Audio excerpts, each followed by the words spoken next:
Lord, alam kong ikaw lang ang makakapagbigay ng aking kailangan. Panginoon, salamat sa bagong simula ng araw. Salamat at may kasamang blessing ang bagong araw na ito. Salamat sa mga bagong oportunidad na kasama ng bagong mga pagkakataon na ibinigay niyo sa akin, Lord. Alam kong nakikita mo ang mga problemadong araw ko, Lord. At alam kong alam mo din na marami akong problema sa mga nagdaang araw. Alam kong nakikita mo din na malungkot sa mga araw na ito.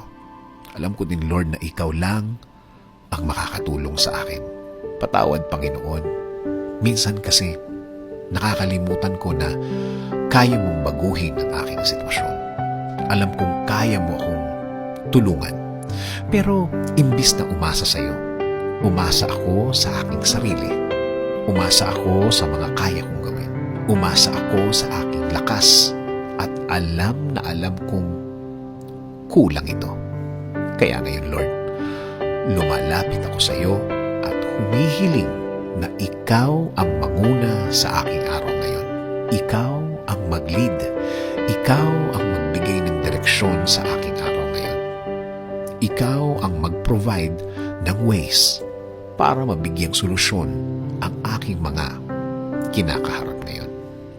Kasama din po sa aking dasal na ito, Lord, ang aking bayan. Alagaan at bigyan niyo din po ng direction at guidance ang mga namumuno. Bigyan niyo po sila ng wisdom para sa tamang pagtakbo ng aming gobyerno. Ilayo niyo din po ang mga taong ito sa pag-iisip ng masama. Dahil buong bansa ang kanilang inaalagaan, hindi lang Pilipino sa Pilipinas, kundi ang nasa ibang bansa. Panginoon, alam ko pong wala kayong masamang plano sa aking buhay. Alam ko pong ang lahat ng plano mo ay sa ikagaganda ng aking buhay at sa ikaaangat ng aking araw-araw. Hindi lang para sa akin, kasama na din ang aking pamilya. Please continue to give me guidance. Please continue to give me protection. Please continue to lead my life, Lord.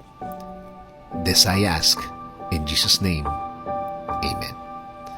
Sabi nga sa Isaiah 30:21, whether you turn to the right or to the left, your ears will hear a voice behind you saying, "This is the way, walk in it."